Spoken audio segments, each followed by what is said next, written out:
Hebreus, capítulo 10, verso de número 36 até o verso de número 39. Diz assim a palavra do Senhor: Vocês precisam perseverar, de modo que, quando tiverem feito a vontade de Deus, recebam o que Ele prometeu. Pois em breve, muito em breve, aquele que vem virá, e não demorará. Mas o meu justo viverá pela fé. E se retroceder, não me agradarei dele. Nós, porém, não somos dos que retrocedem e são destruídos, mas dos que creem e são salvos. Amém. Vamos orar mais uma vez. Senhor Deus, graças te damos por esta palavra maravilhosa que acabamos de ler.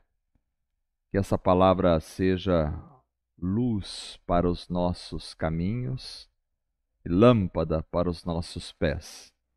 Que ela possa, Senhor, nos direcionar na compreensão da tua vontade, que ela possa nos direcionar na compreensão daquilo que o Senhor quer falar ao nosso coração.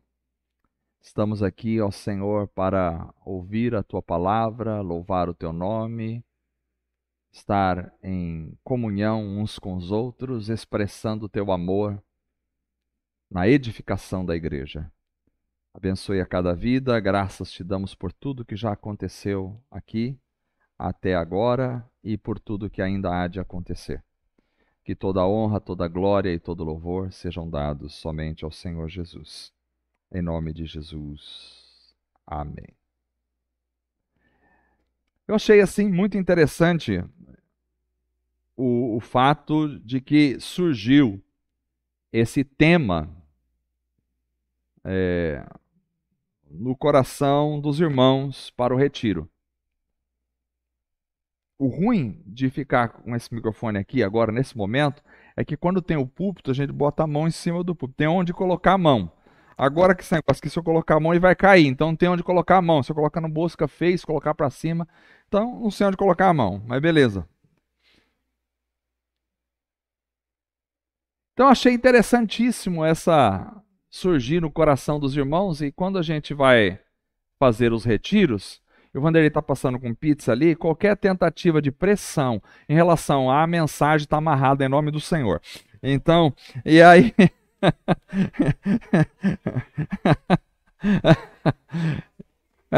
79 pontos, 327 páginas, 7 horas e até amanhecer do dia aqui. Então, exato, é o longo, é o tempo. Então, como o tempo não, né? A profecia não liga para o tempo, então vamos lá. Quando vamos fazer um retiro, os irmãos estão caminhando comigo já há tanto tempo, sabem que retiro está na mão deles. Quando quiser fazer, fazemos. Os temas, pode escolher. As comidas, fique à vontade. Deixa o Espírito trabalhar. Então, surgiu no coração dos irmãos. Esse tema eu achei fenomenal, que é o tema da volta de Cristo Jesus. Isso por si só já é um passo, a meu ver, absolutamente interessante. Por quê? Porque a volta de Cristo é, sem dúvida alguma, um dos assuntos mais importantes da palavra de Deus. A volta de Jesus é um dos assuntos mais importantes da vida cristã. Os cristãos da igreja primitiva, eles criam que Jesus ia voltar na sua época. Havia um anseio pela volta de Jesus. Talvez porque a pessoa de Jesus, ou o tempo em que Cristo viveu nesta terra, estava muito próximo deles. E com isso nós podemos entender que, muito provavelmente, Quanto mais próximo a gente está do Senhor, mais a gente deseja que Ele volte. Mas foi passando o tempo, foi passando o tempo, foi passando o tempo. E houve um distanciamento, creio eu, nesse aspecto, dessa doutrina, desse desejo, dessa vontade da igreja em relação à volta de Cristo. Talvez porque nós, a igreja moderna, nós nos distanciamos um pouco mais do Senhor. Então, hoje em dia, há um distanciamento desta realidade. Eu me lembro que eu me converti em 1980, por aí, 79. Foi a minha conversão. E naquela época, as músicas que a gente cantava eram músicas que nós cantamos hoje aí. E o Wesley fala, você tem muita música lá do passado, eu estou preso àquele passado. A gente cantava muito, o rei está voltando, o rei está voltando, as trombetas estão soando, o meu nome a chamar. Não vai para lugar nenhum essa filmagem não, né? Então aquele desejo da volta de Jesus era uma chama que aquecia a nossa alma, o nosso coração.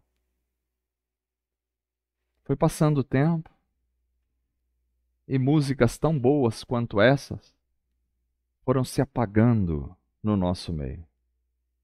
E o porquê deste distanciamento? Então eu quero tentar aqui, começando a falar sobre o porquê muitos estão distanciados desta temática tão maravilhosa que é a volta do Senhor. Quero começar com esse diagnóstico para depois nós entrarmos no texto. Como o pastor João pregou 1 hora só na introdução, né? Então eu me sinto à liberdade hoje à noite. Por que muitos estão distanciados? Em primeiro lugar, eu acredito que muitos estão dispersos em relação à volta do Senhor, porque, de alguma forma, as pregações de hoje em dia, elas visam geralmente o aqui e o agora.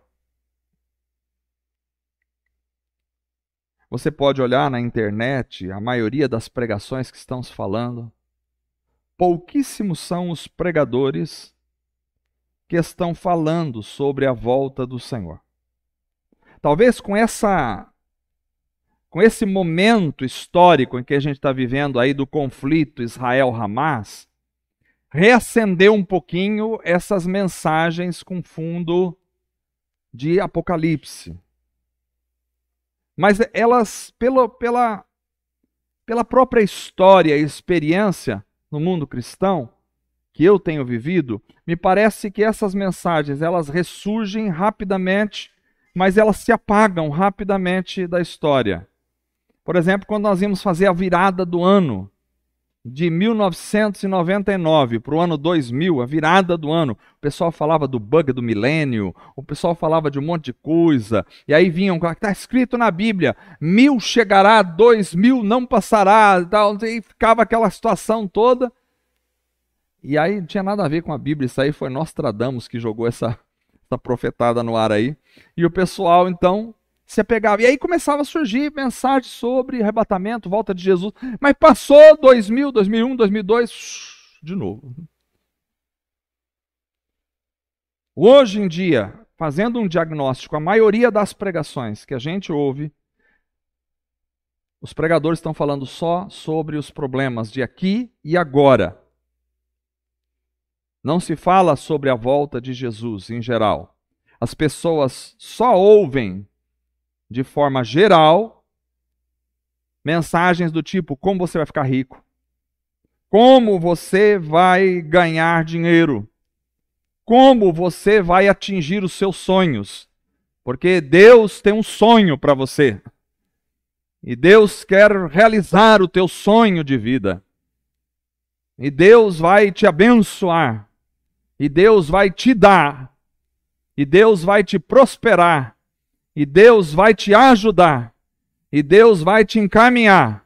E Deus vai abençoar a tua empresa. E Deus vai abençoar o teu trabalho. E o fruto da tua mão será abençoada. E onde puseres a planta do teu pé será teu. E onde esticares a tua mão virá ouro. E da onde o dinheiro não vai faltar. Porque o dízimo tem que ser dado. E porque quando você dá o dízimo, eu vou trazer bênçãos mil sobre a sua casa, e a sua colheita será grande. O cara não tem nem um pé de melancia dentro de casa, mas a sua colheita será grande, será farta, e o teu gado nunca faltará. O único gado que o cara tem é aquele que ele compra lá no açougue, meio quilo de músculo, e aí mas o teu gado vai estar próspero. Os crentes, aleluia, glória a Deus, oh, aleluia. Fica nisso. E esse monte de baboseiras faz com que o desejo pela volta do Senhor seja apagado. Porque a pessoa não está esperando Jesus voltar. Ela está esperando ficar rica. Esse é um dos motivos pelo qual há um distanciamento sobre esta temática nas igrejas. Outro motivo por que muitos estão dispersos em relação à volta de Jesus. Eu creio que muitos estão dispersos porque o pecado, ele tem se avolumado de forma exponencial em nosso meio. E o desejo pela volta de Jesus está intimamente atrelado a uma vida de santidade. O desejo pela volta de Jesus cresce proporcionalmente a um processo de santidade na vida do crente. Ou seja, quanto mais ele vive uma vida de santidade, quanto mais ele se afasta do pecado, quanto mais ele se arrepende do seu pecado, mais desejo ele tem pela volta de Jesus. Mas o inverso também é verdadeiro. Ou seja, o desejo pela volta de Jesus diminui na proporção inversa do crescimento do pecado. Então, quanto mais o pecado toma conta do coração das pessoas, da prática de vida, da vida das pessoas, menos a pessoa se interessa pela volta de Jesus. Aliás, ela até adquire um certo pavor sobre a volta de Jesus. Ela adquire um certo medo, porque eu estou em pecado. Talvez ela nem tenha tanta consciência de que está em pecado, mas o pecado foi entrando, e de repente ela está absolutamente sem nenhuma expectativa, sem nenhum desejo.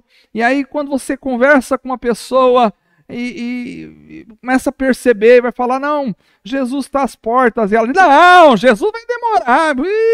Daí, desde quando eu nasci, fala da volta de Jesus. Realmente, desde 2000 anos, está falando da volta de... Então, Jesus vai demorar mais, na meu ver, mais uns 500 anos, mais uns 1000 anos para voltar. Bom, Jesus pode demorar mais 1000 anos para voltar. Mas quando a pessoa expressa coisas desse tipo, eu não estou fazendo um pré-julgamento da pessoa, mas dizendo que acende no meu coração uma luz vermelha em relação àquilo. Porque talvez, essa expressão, Jesus vai voltar daqui a 500 anos, é que vai dar tempo de eu viver minha vida ainda, casar, ter filhos, comprar um carro, comprar uma chácara, comprar uma fazenda, comprar gado, viver, desfrutar, e quando estiver bem velhinho, talvez, ou então eu vou morrer ainda, meus netos vão vir, meus bisnetos, porque de alguma forma a gente tem essa noção, às vezes um pouco ridícula, de que nós vamos ficar muito tempo aqui, e mesmo que a gente sabe que a gente vai morrer, mas a gente fala, não, mas meus netos vão estar aqui, meus filhos, eu vou estar neles de alguma forma, eu vou estar por aqui. Então, nós não acreditamos nas doutrinas espíritas, nós não acreditamos em alma penada, nós não acreditamos que as almas continuem em nosso meio aqui, vagando para lá e para cá, puxando o pé de um e soprando no ouvido de outro. Se acontecer, expulsa em nome de Jesus, que é capeta, não tem nada a ver com alma penada. Mas quanto mais a pessoa se afunda na frieza espiritual e no pecado, menos ela fala sobre a volta de Jesus e menos ela deseja a volta de Jesus, porque isso pode ser uma ameaça para ela. Pode ser um grande problema para ela se Jesus voltar, já que ela está vivendo uma vida de pecado. A própria frieza afasta ela do desejo de estar com o Senhor. No relacionamento que Jesus teve com as pessoas enquanto estava na terra, existiam pessoas que queriam estar ao lado de Jesus todo momento, que encostavam a cabeça no peito de Jesus. Mas existiam outros que olhavam para Jesus e tinham ódio dele, e queriam matá-lo. Quanto mais o seu coração é receptivo à presença de Deus, quanto mais você está vivendo em santidade, mais você vai amar a vinda do Senhor. Quanto menos você estiver, esse é um teste que todos nós vamos fazer, ou deveríamos fazer.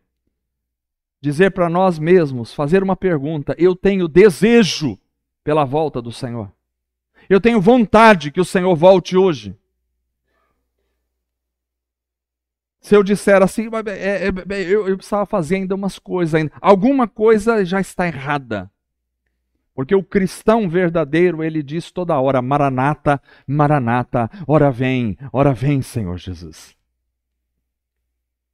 Esse é outro dos motivos, mas tem 327. Mas o outro motivo que eu vou falar, porque muitas pessoas estão dispersas em relação à volta de Jesus. Então, primeiro, falamos porque as pregações de hoje são do aqui e agora. Segundo, por causa do crescimento. Eu ia falar avolumamento, mas não existe a palavra. Do crescimento do pecado. Terceiro, por quê?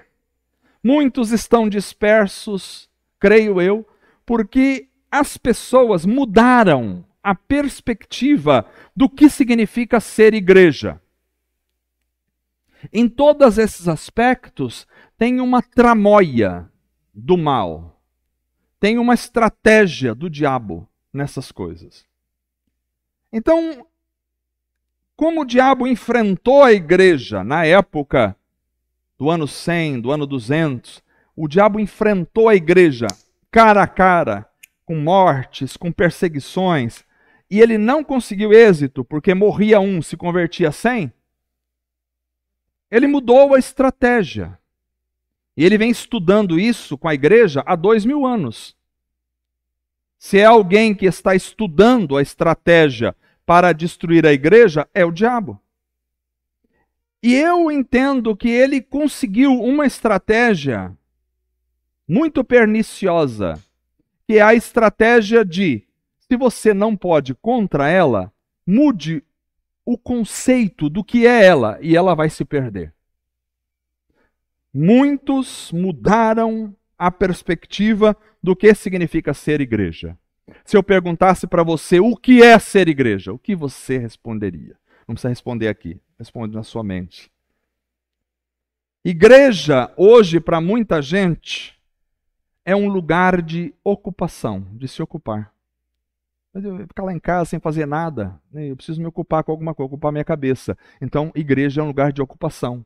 Você chega lá, os pastores te ocupam com um monte de coisa para você fazer, e você fica ocupado, e ocupado você nem tem tempo de pensar nos teus problemas. Sabe aquela coisa assim que você está cheio de problema, vai lá num cara para aconselhar, ele fala assim, não, você está com a mente vazia, vai arrumar coisa para fazer.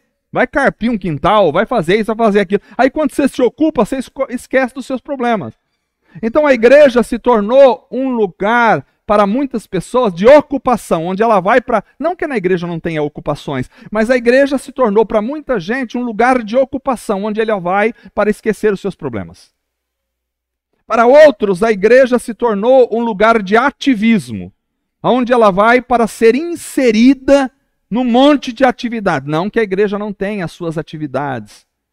Mas é um problema quando a atividade toma proporção da atividade pela atividade. E aí se torna ativismo. Então o cara chega lá, ele tem grupo de senhoras, grupo de irmãs, grupo de solteiros, grupo de casadas, grupo de divorciadas com acima de 60 anos, grupo de divorciadas abaixo de 30 anos. Aí ele tem grupo de crianças assim, grupo de crianças assada, grupo de crianças hiperativa, grupo de crianças não sei o que lá. E ele tem grupo de adolescentes, ele tem reunião do futebol, reunião da pizza, reunião do desejo, reunião da vontade, reunião disso e daquilo. Aí ele tem reunião dos pastores, reunião dos presbíteros, reunião dos diáconos, reunião dos líderes de célula, reunião do sublíder, do líder de célula, reunião das pessoas não sei de onde. O cara tem umas 600 mil atividades, e isso é igreja.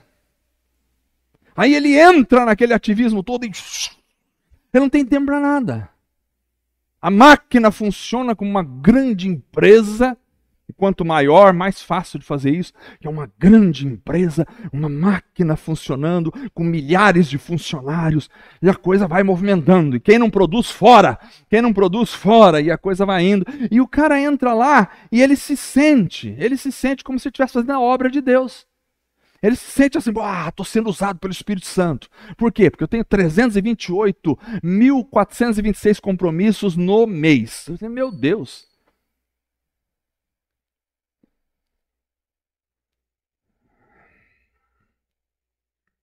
Para outros, igreja se tornou um local de terapia em grupo. Ele está cheio de problema, brigou com a mulher, brigou com os filhos, brigou com não sei o quê, separou, está com a amante. Ele vai para fazer uma terapia em grupo. Aí ele senta lá e os caras fazem o negócio, e aí conversa em grupo, e aí ele expõe, ele chora, aí ele faz uma terapia ocupacional, aí ele faz uma terapia e põe lá um psicólogo. Eu não sou contra psicólogo, tá? Eu não sou contra terapeuta, não sou contra nada. Mas põe um aqui, põe outro ali, e faz, pá. E aí ele vem, tá... Uns vão para os alcoólicos anônimos, outros vão para a casa de recuperação de drogado, outros vão para não sei o quê, para o budismo, e outros vão para a igreja fazer terapia, cada um faz a sua terapia e fica tudo certo.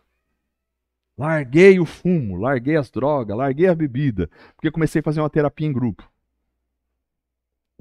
A função da igreja não é fazer você largar as drogas. Já existem os alcoólicos anônimos para isso. Você até vai largar as drogas se você encontrar Jesus, porque você vai encontrar algo muito melhor que as drogas. Mas isso não é função da igreja. Aí eu fui lá, recebi uma cesta básica e comecei a receber alimento. Mas a função da igreja não é te dar cesta básica. Embora nós damos, nós ajudamos, tal, mas para isso também existe o espiritismo, dá um monte de cesta básica. Não é isso aí. A igreja é muito mais do que isso. Terapia em grupo. A igreja para outros se transformou em meios para conquistar fins. Eu quero conquistar um casamento. Então, onde você vai? Uma igreja que está lotada de jovens. Que ali eu vou achar. Nós éramos assim também. A gente ia, eu, molecada, a gente ia, meus primos, a gente ia nas igrejas. Gostava de ver as meninas lá. Quando eu cansei de procurar, a Carla me achou. Oh, glória! Para outros, a igreja é um lugar de convívio social. Ela está numa solidão. Ela ficou sozinha. Ela é um jovem sem namorado, ou ela é uma pessoa divorciada, ou ela é um velho que de repente perdeu, um idoso, perdeu. Então ela precisa de um convívio social. A gente faz convívio social. Convívio social, a gente traz uma pizza, a gente come, toma um guaraná, tubaína e tal, a gente conta umas piadas, dá uma risada e vai embora para casa, foi bênção. Mas tudo bem. Só que a roda dos amigos cachaceiros também faz isso, e tá tudo legal lá também. Se tirar a pinga e colocar a Coca-Cola, também está certo.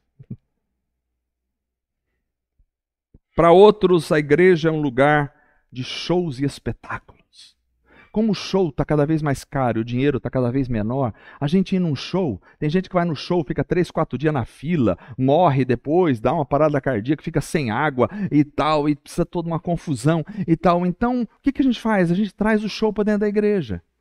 Aí a gente contrata lá o Esdras, lá, que é o cara que vai blim, blim, blim, traz lá o Luiz Fernando, que vai bagaçar. Aí a gente faz um espetáculo, show, toda noite, aí todo mundo vai lá, pá, vai ter o show, os jovens ficam todos empolgados. E aí, foi bom, a gente agitou, pulou e tal, fizemos um show, você visse lá, olha aquela fulana que canta, arrepia, quando ela canta, arrepia. A gente chora, vem a emoção, dá tudo certo, mas o Roberto Carlos também faz isso. Eu cansei de ver pessoas chorando nos shows do Roberto Carlos de final de ano, assistindo na televisão, pessoal chorando. São tantas emoções. E o cara chora, e aquela arrepia a alma. É a mesma coisa. Não muda nada. Outros transformaram a igreja num local de recursos financeiros e sociais. Preciso estar engajado. Porque agora eu me formei em engenharia, preciso encontrar um lugar onde tem pessoas que vão construir casa. Aí tem lá, quantos membros tem na sua igreja? 5 mil, é um bom lugar para mim. 5 mil, de repente vai ter lá uns 10 que vai construir casas no mínimo. Uns 20 vai fazer não sei o quê. Então, o engajamento financeiro e social.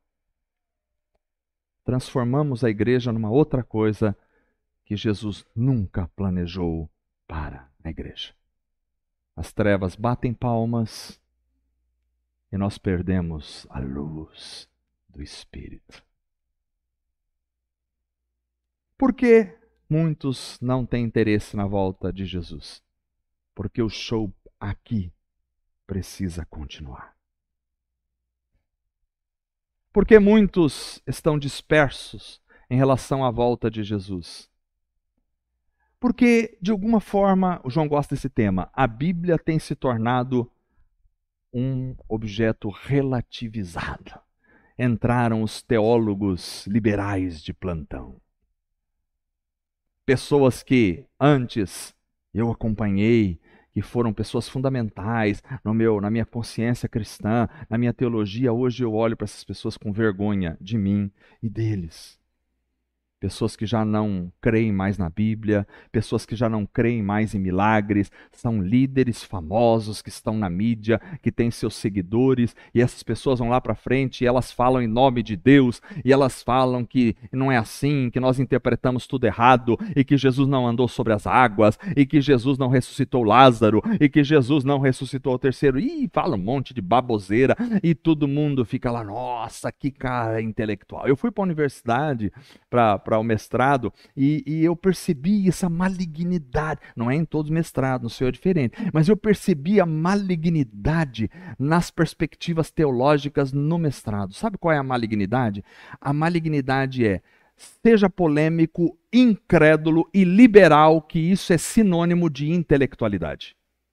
Então o cara vai lá e fala assim, sabia que Jesus não andou sobre as águas? O professor vai lá e fala para os alunos. Aí os alunos não têm argumento, ele vai e joga uns 3, 4 argumentinhos fajuto na história, o aluno tem medo de reprovar de ano, não fala nada, fica quieto, ou então se convence porque vai para lá sem estrutura nenhuma de consciência da verdade da palavra, se convence disso aí e sai falando, aquele cara é bom, ele é intelectual pra caramba, por quê?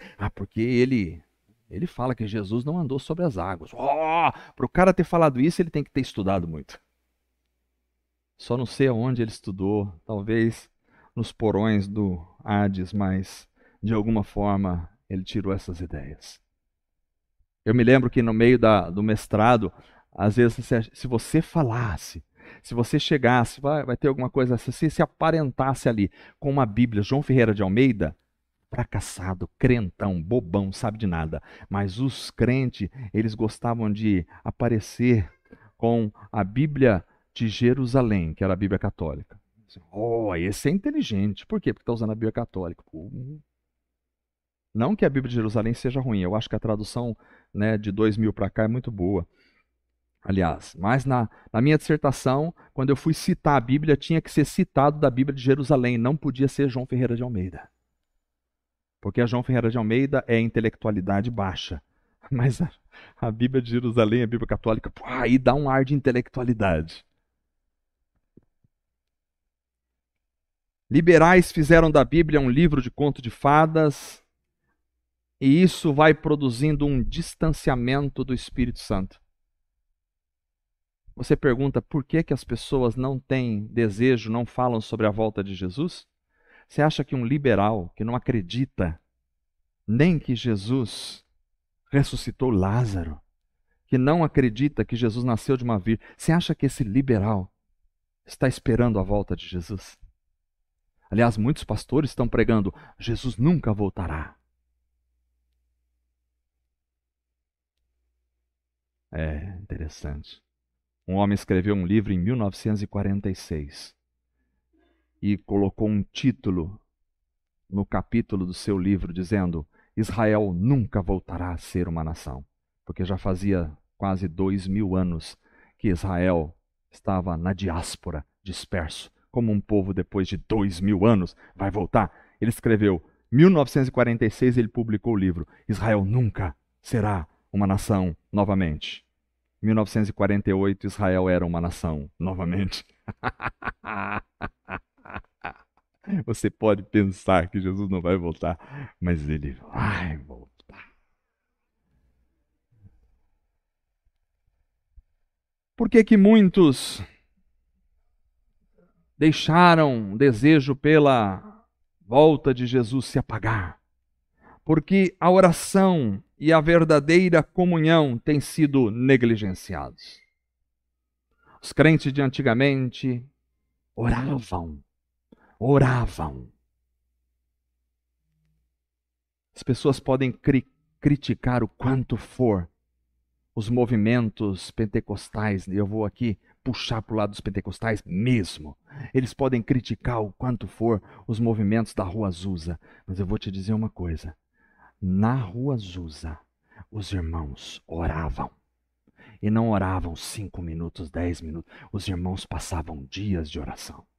E o poder do Espírito Santo na Rua Azusa era tamanho que quando as pessoas estavam a quarteirões de distância, chegando para o culto, elas não aguentavam, elas caíam no chão de joelhos em adoração. Você sabe que uma pessoa...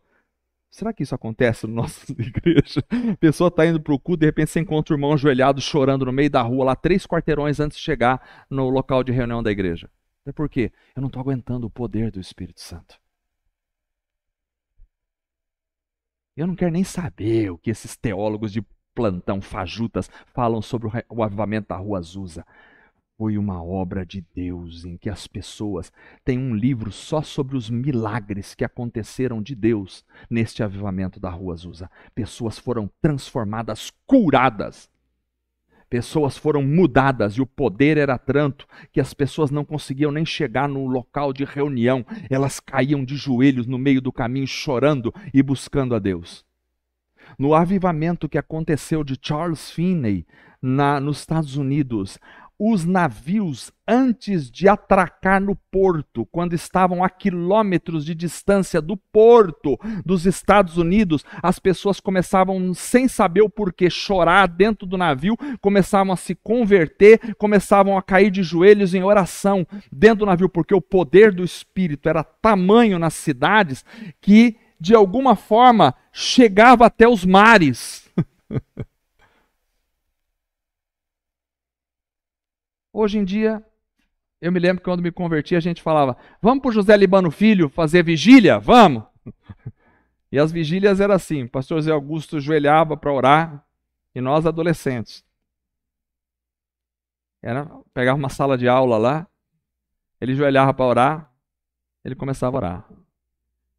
15 minutos, eu já tinha acabado, não tinha mais nada para falar. Ele estava orando, meia hora, 1 hora, 2 horas, estava orando. E ali ele orava, ele cantava em línguas, ele orava em línguas, e ia embora. Hoje em dia, vamos fazer oração. Se demorar 10 minutos a oração, quando o camarada abrir os olhos, capaz dele estar sozinho na igreja, o povo foi tudo embora já. Eu não estou falando tanto da quantidade, mas a quantidade também tem a ver, porque Jesus disse para os discípulos, vocês não podem orar nem 1 hora comigo? Quantidade também tem a ver. Tem sim. Comunhão. Quando a comunhão é negligenciada, quando a gente não suporta ficar perto do irmão, quando 2 dias de retiro já é demais, estou com uma saudade da minha casa. da minha TV, da minha internet. Você acha que a gente vai querer falar em arrebatamento da igreja, onde nós vamos estar eternamente juntos?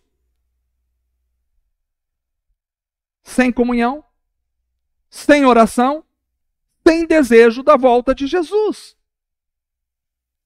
Não está muito difícil a gente descobrir por quê. Acho que essa mensagem está ficando na obviedade, mas não está muito difícil a gente descobrir por que muita gente não fala mais em volta de Jesus. A vinda do Senhor. Infelizmente, esta é a realidade da igreja moderna. E nós estamos orando por um avivamento. Um avivamento de consciência, um avivamento de santidade, um avivamento que transforme o coração das pessoas, transforme a mente das pessoas, um avivamento que converta as pessoas radicalmente. Antigamente havia conversões, e quando havia conversões, as pessoas se convertiam mesmo. Elas se convertiam para ser apedrejadas, elas se convertiam para morrer, elas se convertiam para tudo. Mas hoje, conversão significa o quê? Convencimento de mudança religiosa. O camarada está indo numa religião e tal. E aí, não, comecei a ir lá, gostei dos jovens. Vai passando aí. Gostei dos jovens e tal, fiz amizade, comi uma pizza junto. E aí, fiquei por lá. Fiquei por lá. Tem o cavalo branco de Apocalipse, viu?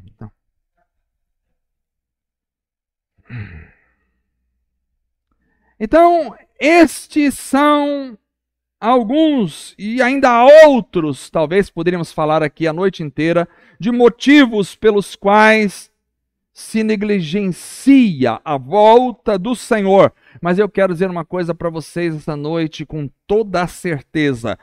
O Senhor voltará. Jesus voltará, e Ele voltará. Por quê? Porque Ele prometeu que voltará. Ele voltará. Ele voltará, por quê? Porque Ele colocou em nós um anseio maravilhoso pela sua vinda. Foi imputado aqui, foi colocado na minha alma, foi um chip colocado dentro de mim, um chip espiritual que não sai de jeito nenhum, que não buga, que não queima, que não estraga, que não apodrece, que não vence, que não é destruído. E esse chip me movimenta sempre, aquele desejo, aquela chama pela volta de Jesus. Ele voltará, porque Ele implantou esse desejo dentro de mim. Ele não iria estabelecer, Ele não iria instigar um desejo, Ele não iria acender, incendiar um desejo dentro de mim, que Ele não fosse cumprir. E Ele incendiou esse desejo mais do que ficar rico, muito mais do que ter dinheiro, muito mais do que ter uma vida bem-sucedida, muito mais do que ter saúde, muito mais do que ter uma família estruturada, muito mais do que pastorear uma grande igreja, muito mais do que estar com pessoas, muito mais do que comer bem, muito mais do que se alimentar bem, muito mais do que viajar, muito mais do que falar, muito mais do que estudar. Existe um desejo infindo no coração de que Jesus volte para nos levar para a glória. Aleluia. Era para você ter falado igual Átila, aleluia! Essa mensagem é pentecostal. Jesus voltará. Jesus voltará porque a criação clama pela volta do Senhor. A criação geme para ser regenerada. Por isso Jesus voltará. Jesus voltará. Voltará porque a realidade da vida humana não tem nenhum sentido sequer se Ele não vir. Não há sentido na vida.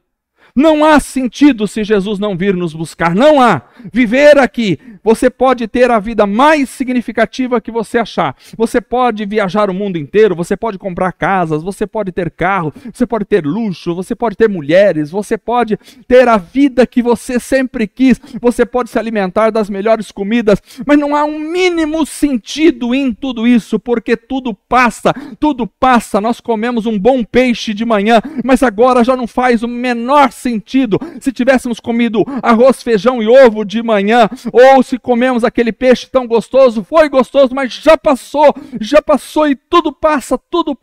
Não faz sentido. E daqui a pouco a única coisa que restará são túmulos e túmulos de pessoas que você já conheceu. Não faz o mínimo sentido a vida se Jesus não voltar.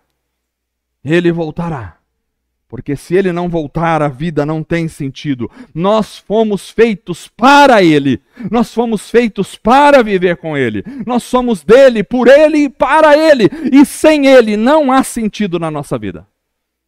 Você pode correr o mundo, o céu e todos os lugares da vida, mas sem Jesus você não tem sentido na vida.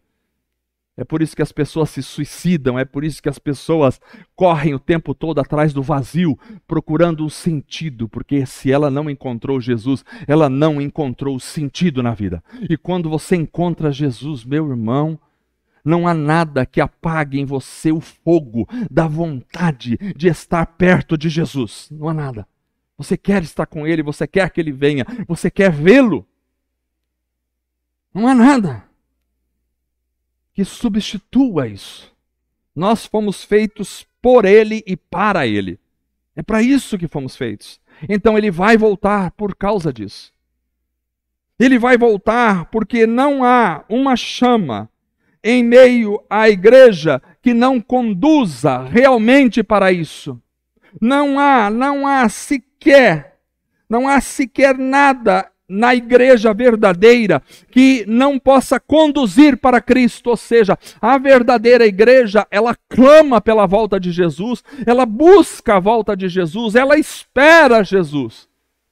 Ter uma igreja, estar no meio de um povo que não tem essa perspectiva, que não tem essa vontade, que não tem esse desejo, ser pastoreado por um pastor, ou por um líder, ou por um presbítero, ou estar em meio a um povo que não está pensando na volta de Jesus, que não está desejando, ansiando a volta de Jesus no coração, é perda de tempo. É passar a vida inteira à toa. É melhor pegar o dinheiro e gastar fazendo qualquer outra coisa na vida. Porque o objetivo da igreja é se encontrar com o seu noivo. Não há noiva que não deseje o seu noivo. Não há. Jesus voltará, e voltará porque o Espírito Santo em nós nos leva a desejar incessantemente isso. Porque o Espírito Santo não é daqui, ele foi enviado para cá. Eu irei e enviarei o Consolador. Ele veio, mas ele não é daqui. E se ele habita em você, se ele habita na igreja, ele não sendo daqui, ele busca o desejo de voltar para lá. Então o Espírito Santo em nós, nem acabou a introdução, viu? O Espírito Santo em nós nos movimenta com vontade de ir para lá. Porque ele é de lá, e se ele é de lá, ele quer voltar para lá, e se ele quer voltar para lá, ele quer nos levar para lá com ele. E se ele está em mim, ele está em mim, e quando ele está em mim, ele movimenta em mim esse desejo de voltar para lá, porque ele veio de lá. Eu não vim de lá, mas eu sou de lá. Ele veio de lá, e ele é de lá, e ele está aqui, e ele está me movimentando para me levar para lá. Agora, quando eu estou vazio do Espírito Santo, eu estou cheio de outros espíritos que estão aqui para ficar aqui. E esses espíritos que estão aqui para ficar aqui, eles me prendem aqui. Quando o cara tem muito desejo de ficar aqui, é de se pensar que espírito está habitando ele. Porque quando o Espírito está em você, os irmãos da igreja primitiva não se aguentavam. Ele está voltando. Maranata, a hora vem, Senhor Jesus. Porque estavam cheios do Espírito Santo. Jesus voltará. Jesus voltará, porque o princípio da justiça, do amor, da paz, da alegria, o princípio da plenitude, da perfeição, clama e espera pela volta de Jesus. A vinda de Jesus é a plenitude da justiça. É a plenitude do amor. A vinda de Jesus é a plenitude da paz. da alegria. E esse anseio pelo amor, pela paz, pela alegria, clama pela volta de Jesus. Jesus voltará. Voltará porque o desfecho da vida só se dará completamente quando nos encontrarmos com aquele que nos criou. Ali é o desfecho da vida. Ele precisa voltar, porque o desfecho da vida só se dará quando isso acontecer. Jesus voltará. Voltará porque há um clamor pelo paraíso perdido dentro de nós. Só isso aqui dá para pregar um mês, o paraíso perdido. Porque nós fomos criados não para viver no deserto. Nós fomos criados para viver no paraíso. Quando Deus criou Adão, colocou ele dentro de um paraíso. Éden era o paraíso onde Adão vivia. O paraíso da perfeição. Éden significa deleite. Era o paraíso. Ali estava o Éden, mas o Adão e o Éden. Mas quando Adão pecou, a Eva pecou, então Adão e Eva foram expulsos do paraíso. E a partir daquele dia que eles foram expulsos, ficou uma nostalgia na alma de Adão, incurável, com desejo de volta ao paraíso, porque ele foi criado para ficar no paraíso. E quando Adão teve filhos, ele teve filhos agora segundo a sua imagem e semelhança. E os filhos de Adão vão trazer no chip, vão trazer no gene que está dentro da sua alma o desejo pelo paraíso. E isso está espalhado por toda a humanidade. Há um desejo que os seres humanos às vezes nem fazem percepção disso, mas há um desejo no coração das pessoas por um paraíso perdido. É por isso que nos filmes, nos contos de fada, você vai encontrar sempre aquelas historinhas das pessoas procurando as minas do rei Salomão, procurando um paraíso perdido, procurando a ilha dos sonhos, mas nunca encontra. Ou quando encontra, alguma coisa dá errada que ela tem que sair de lá. Aquele inconsciente coletivo que está na alma humana, sem ela saber, é uma busca incessante por algo que nunca chega. É por isso que a pessoa vai, ela se mete nas drogas, ou ela se mete na bebida, ou ela vai para o trabalho, ou ela corre atrás de dinheiro, e nunca está bom, porque nunca ela está procurando o paraíso perdido, mas ela não encontra. Então Cristo precisa voltar para nos levar para o paraíso para o qual nós fomos criados. Aleluia! Estou empolgado com essa mensagem, vocês não estão? Estou vendo a empolgação, aleluia. Então, pregando só para mim, vai ouvindo aí. Voltar, Jesus vai voltar. Ele precisa voltar porque nós não somos daqui. Somos peregrinos em terra estrangeira. E se ele não voltar, nós não chegamos em casa. Nós não somos daqui. A partir do momento que nascemos de novo, nascemos para lá. A presença eterna dele. Ele vai voltar porque a nossa casa não é aqui.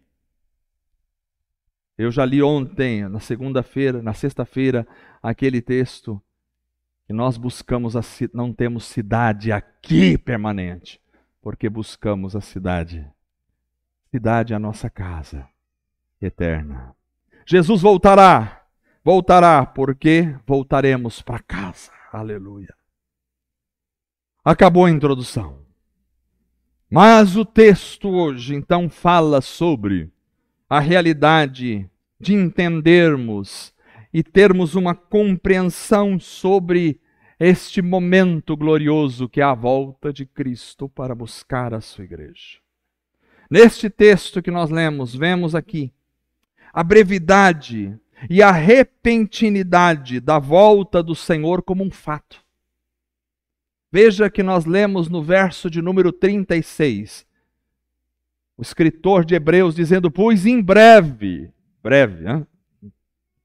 Como a profecia não está atrelada ao tempo, pois em breve, muito, não é só breve é uma coisa, mas muito breve é outra coisa. Ele diz, pois em breve, muito em breve, aquele que vem virá. E não demorará 3 vezes. Primeiro breve, depois muito em breve, como se não fosse o suficiente, não demorará. Essa chama precisa estar na nossa alma, no nosso coração, que Cristo vai voltar. Então aqui fala da brevidade, da repentinidade, da volta do Senhor. Tudo nos mostra que está próximo. Mas se não fosse o tudo também, o Espírito em nosso coração clama, ele virá muito em breve e não demorará. O Espírito em nosso coração nos leva a esse clamor. Ele virá em breve.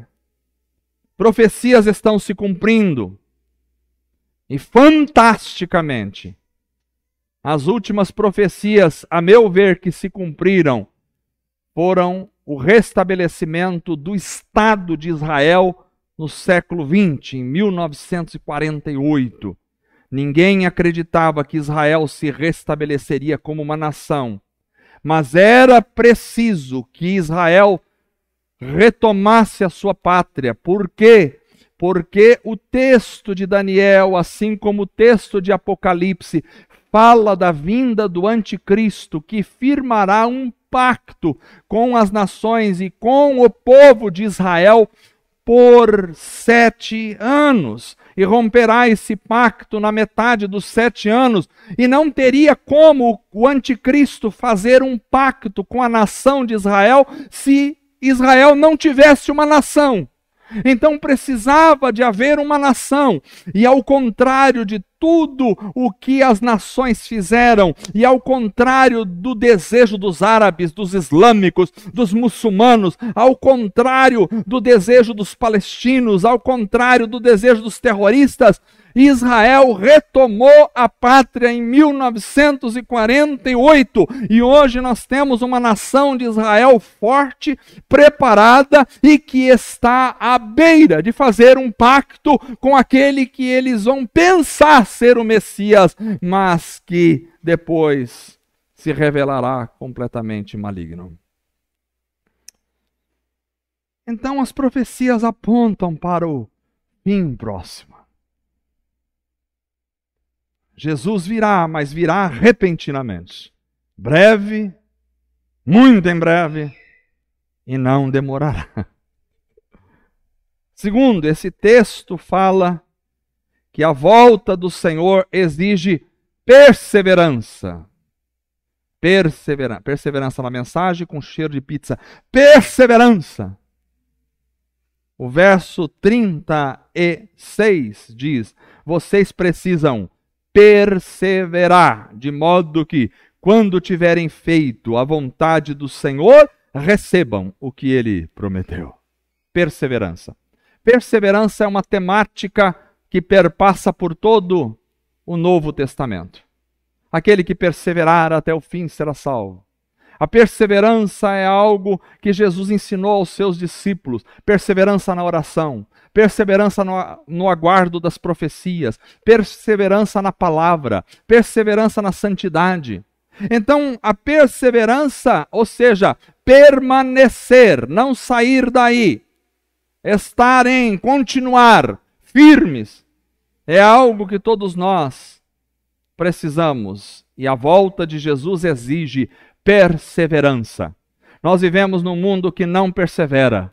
As pessoas começam a ler um livro, param na metade. As pessoas começam a fazer exercício, 2 semanas depois já pararam. As pessoas começam a namorar, daqui a pouco já estão terminando. Casam, daqui a pouco estão largando. A perseverança é algo que parece que está cada vez mais distante da nossa sociedade. As pessoas começam a fazer um estudo, estão uma hora empolgadas. 2 semanas depois ninguém aparece, o pastor vai sozinho, todo empolgado, prepara o estudo, agora vai, vou fazer esse estudo maravilhoso do grego, trazer aqui uma revelação revelação da palavra do Senhor para a igreja e faz e prepara. Primeiro dia do estudo, 40 pessoas. Semana que vem, aí 20 pessoas, metade, mas também feriado, o pessoal viajou. A gente vai se consolando com essas coisas no coração. Não, mas na próxima vai. Terceira semana do estudo, 5. Aí vem a deprê. Aí bate a angústia. Aí bate a decepção. Aí o diabo diz, você é um nada, você não sabe nem dar estudo, a igreja não está nem interessada no seu estudo, é muito ruim, você é péssimo. E aí você vai acreditando em tudo isso. Porque as pessoas não perseveram. Perseverar, Jesus disse, batei e abrir-se-vos-á, buscai e achareis. Perseverar. Os irmãos, perseverando em oração, receberam o avivamento.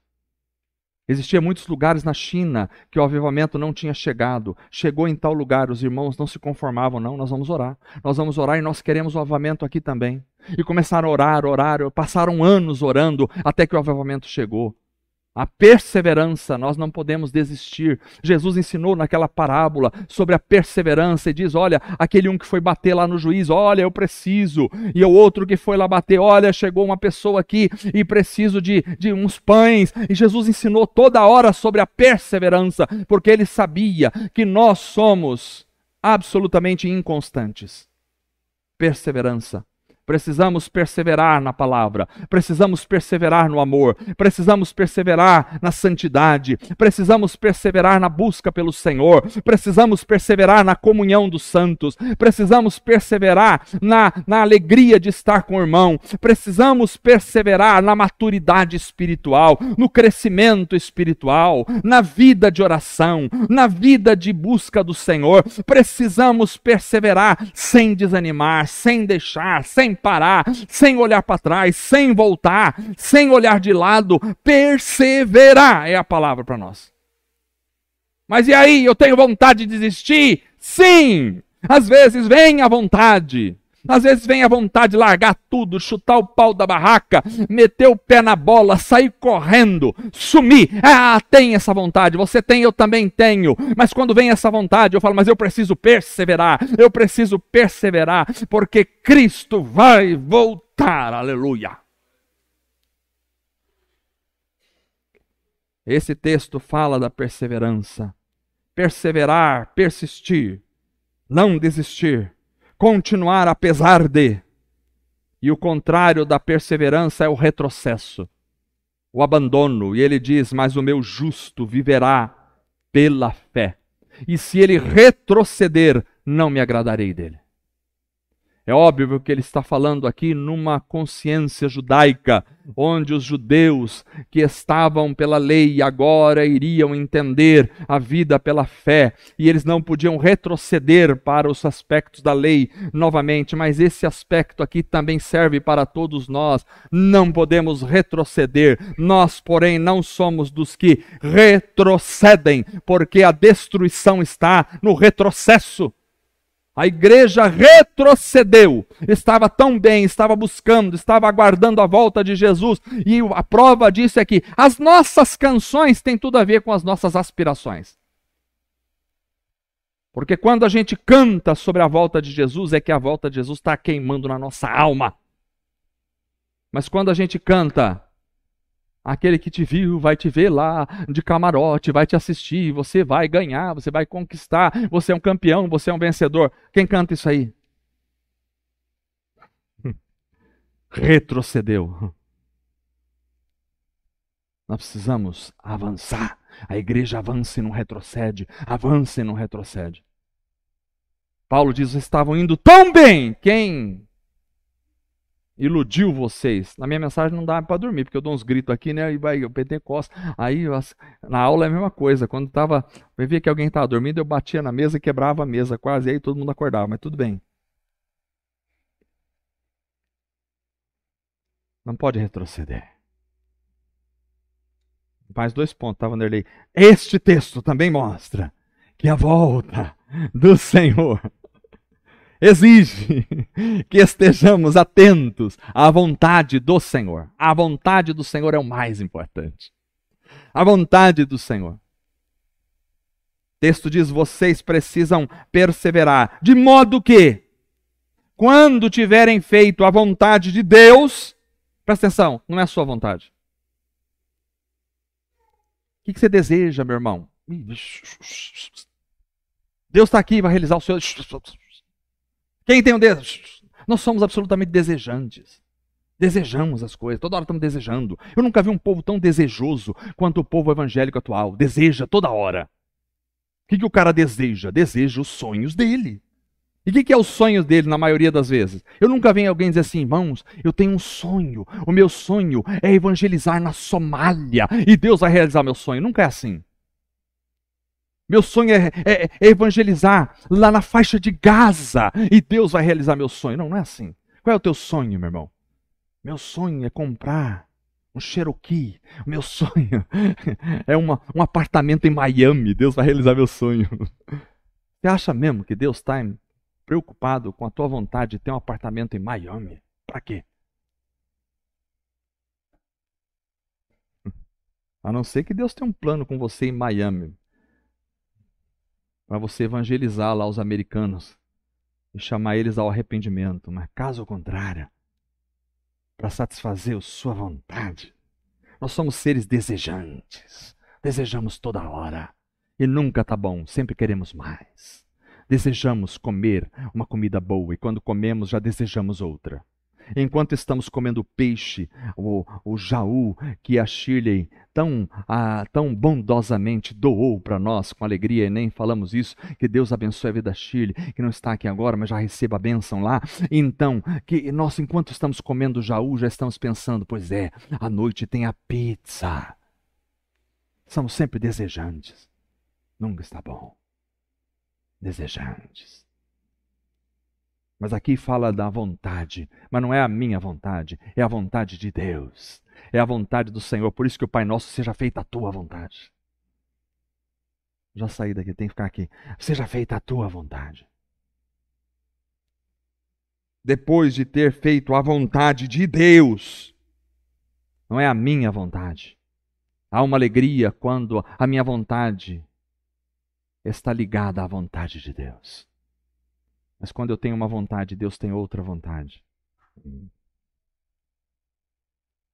A Bíblia fala da vontade de Deus. E qual é a vontade de Deus? Sabe qual é a vontade de Deus para você? Eu sei. A vontade de Deus é que eu prospere. Não. Sabe qual é a vontade de Deus para você? Não é isso não, não é não. Sabe qual é a vontade de Deus para você? A vontade de Deus é que você perdoe. A vontade de Deus para você é que quando alguém te ferir numa face, você dê a outra. A vontade de Deus é que se alguém fizer você ir 1 milha, vai 2.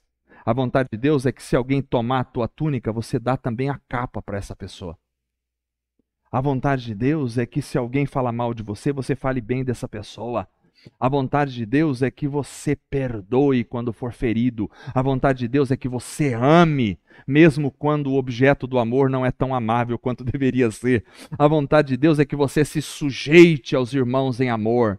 A vontade de Deus é que você se humilhe. A vontade de Deus é que você esteja cada vez mais diminuindo e Cristo esteja crescendo na sua vida.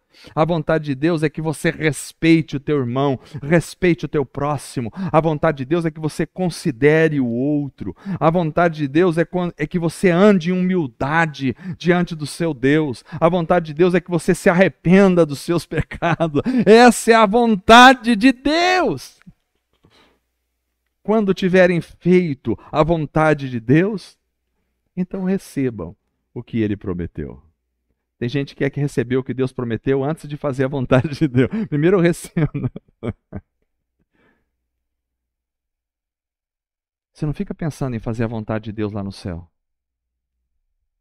Tem gente que está esperando para fazer a vontade de Deus lá no céu. A oração de Jesus seja feita a tua vontade aqui na terra, como ela é já feita lá no céu. A vontade de Deus leva o crente às promessas de Deus. Último ponto. Aleluia. Oh glória. Uhul! Esse texto em quarto. Só podia ser seu filho mesmo, né? Só podia ser seu filho. Esse texto, quarto lugar. Depois vai ter chamado oral. Quem não souber os pontos todos, É. Quem não subir aos 4 pontos não come a pizza. Então, em quarto lugar, este texto mostra que a volta do Senhor Jesus exige fé.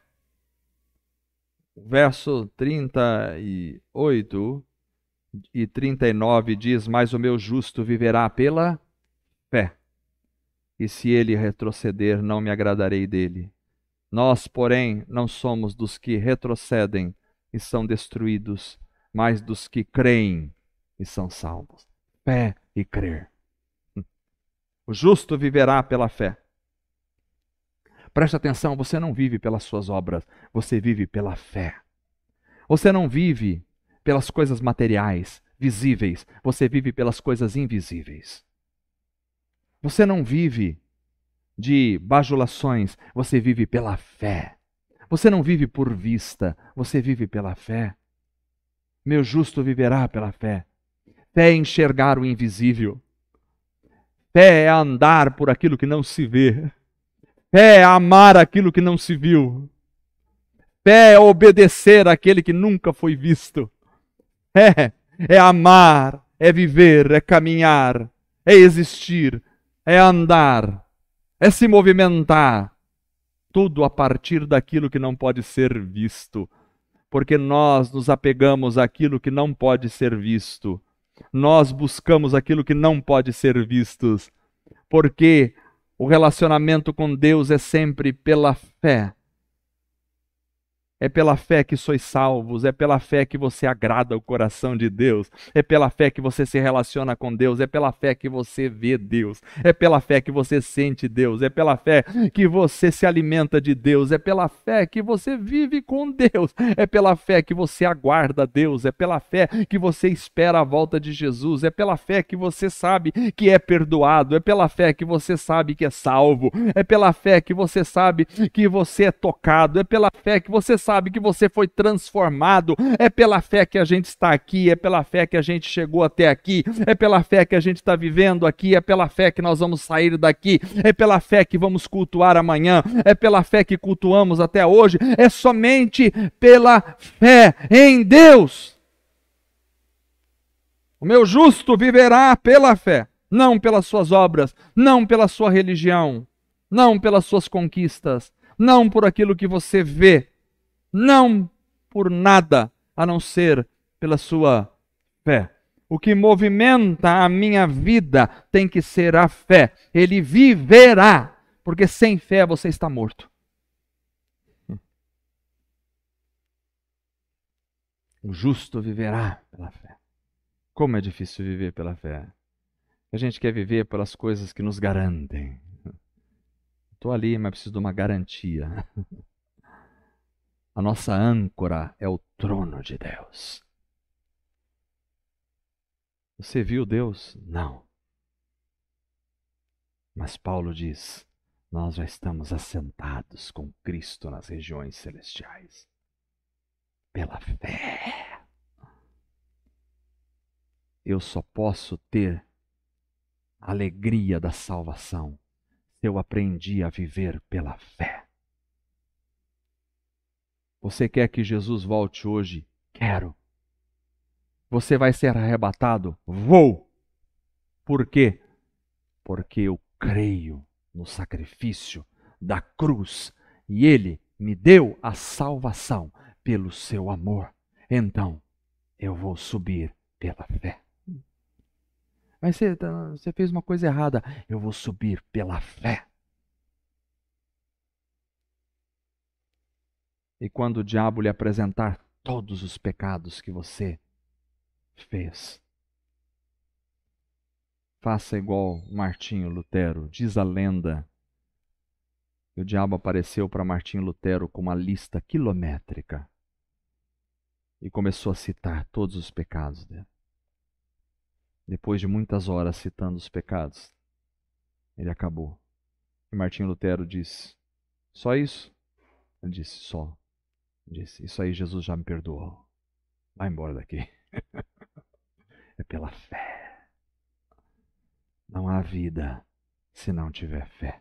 Cristo voltará e nós seremos arrebatados. Aleluia. Não espere para viver a vida. Lá na glória, viva ela hoje aqui com o Senhor. Nós já estamos lá. Nós já estamos, não tem como nós não irmos, nós já estamos lá, porque já estamos assentados com Cristo Jesus. E a trombeta vai soar. E quando a trombeta soar, sai da frente, porque nós vamos subir. Não importa o que o diabo faça, não importa o que o mundo diga, não importa o que os cientistas e filósofos digam. Aliás, eu não estou nem aí para eles, eu quero o que o Senhor diz. E o Senhor diz que nós vamos subir, aleluia, glória a Deus. E quando o Senhor fala, Ele fala. E quando o Senhor disse, a virgem conceberá um filho, Roma se agitou, Jerusalém se agitou, Herodes se enfureceu, matou todas as crianças que ele podia do local, mas o Cristo viveu. Que quando Deus fala, pode o inferno inteiro se levantar. Por isso Jesus diz, as portas do Hades não prevalecerão contra a minha igreja. O Hades é o mundo dos mortos. O Hades é o lugar para onde todos iam e ninguém voltava. Mas quando Cristo desceu ao Hades, as portas do Hades foram arrebentadas e elas não prevalecem contra a igreja, porque a igreja não permanece no mundo dos mortos. A igreja é viva e herda a ressurreição em nome de Jesus. Que Deus abençoe o coração de todos vocês. Jesus voltará para buscar a sua igreja. Vamos ficar em pé. Vamos orar. Bendito seja o nome do Senhor. Louvado seja Deus para sempre. Louvado seja o Senhor. Senhor Jesus, te adoramos, te louvamos, te bendizemos, te glorificamos, te exaltamos, Senhor. O Senhor voltará para nos buscar, o Senhor voltará para nos levar. Não há nada que possa nos deter neste mundo. O Senhor voltará e nós desejamos a tua vinda. Maranata, Maranata, Maranata. Ora vem, Senhor Jesus, venha para curar a nossa alma, venha para nos levar de volta ao paraíso, venha para nos levar para a tua presença. Nós te aguardamos ansiosamente, ansiosamente. Venha nos buscar, aleluia. Nós queremos estar com o Senhor. Fortalece a tua igreja, fortalece a tua igreja. Oh Senhor, faça uma reviravolta entre nós, manda um avivamento sobre os corações, cura, modifica, transforma, renova, restaura. Oh Deus, que tudo seja para a glória do Senhor somente. Em nome de Jesus, aleluia. Vamos cantar.